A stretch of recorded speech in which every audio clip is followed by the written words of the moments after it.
Nagwagi ang kampi Western Union Algarawi at RP Construction Company sa nuturing na pinakamahabang basketball tournament sa Qasim Region.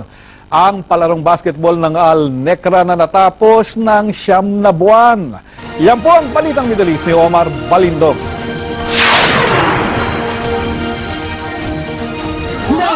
Nahirapang umabol ang shoot sa simula pa lang ng salpukan nila ng kampi Western Union team sa Division A. Halos makadikit ng score ng dalawang kupunan sa bawat quarter ng laban. Sa uli, kinapos ang shoot at hindi nakahabol kaya nakampyon ng kampi Western Union team sa Division A sa score na 97-83. Maraming salamat sa mga kasamahan kong player. Ginawa nila ang lahat ng kanila makakaya upang kami mag-champion sa larong ito.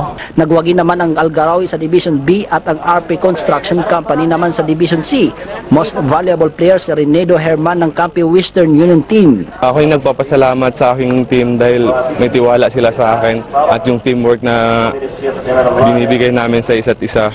Nagpaliga ng basketball ang Islamic Center ng Paisia at Istra Al Nekra sa mga Pilipino para magtipon-tipon at makinig sa mga katuruan ng Islam tuwing Biyernes.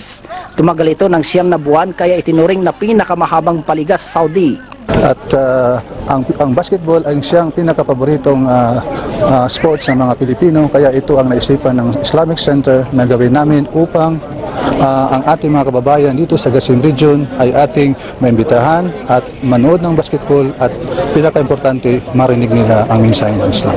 Nasiyan naman ang nanonood at mga manlalaro dahil bukod sa masaya ay nakatanggal din ng stress sa trabaho at homesickness ang palaro. Nagbabalita sa Middle East, Omar Balindong, Buraida Qasim, Saudi Arabia.